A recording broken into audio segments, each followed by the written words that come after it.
I'm Nuriya Siriwarinwongsaman. Today I'm going to present about tourism policy presentation. Okay, before I begin with introduction, I will talk about the definition of tourism policy.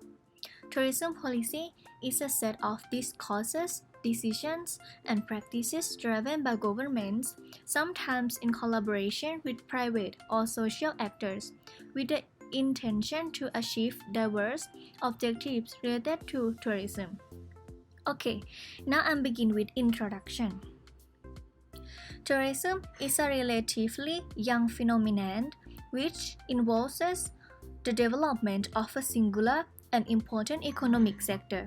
It is very common considering tourism policy as a part of the economic policy, but tourism is much more than an economic sector.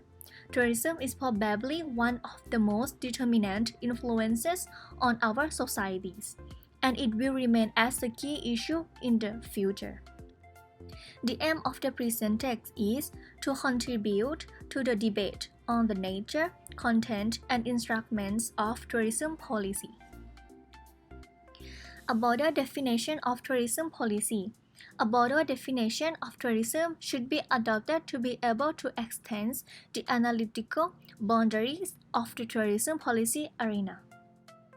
This definition should consider the issue from a dynamic and reticular viewpoint, admitting tourism policy is about dispute between interests which have different power and values. Tourism creates a wide variety of interactions and relationships deriving from the processes whereby citizens are attracted to stay and take up occasional residence in a particular territory. Considering that, tourism policy could be defined as a set of discourses, decisions, and practices taken by governments, sometimes in collaboration with private or social actors. Tourism policy is an intentional course of action which goes beyond the level of theoretical reflection, and political intention become into real actions involving the use of public resources. Next, tourism policy objectives. First is to promote the destination. Second, to achieve international tourism growth. Third, to establish public institutions. Fourth, to increase awareness of the importance of the activity. And the last one is to support the right to travel and move freely. Okay. Here is the central concept, which is the idea of planning a process to achieve a better spatial distribution of tourism activities or improving local participation in decision-making process related to sustainable strategy. Aims are first to formulate development strategies and programs. Second, to invest in better mobility systems in the tourism areas. Third, to invest public budget in tourism related to resources. Fourth, to establish coordination bodies to coordinate actors. 5. To create destination management organization. And the last one is to stimulate business platforms. These objectives is carried out through first, establishing institutes or research entities. Second, generating knowledge that will help manage business decisions.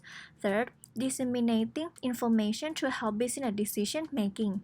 And the last one, supporting innovation process sector policy instrument for tourism policy. Okay, instruments can be defined as a techniques or means through which governments attempt to attain their goals. This typology contains the following categories. The first one is organization, authority, treasure, and the last one is knowledge and information. Now begin with organization. By using both human and material resources, different organizations allow the government to act on a particular matter.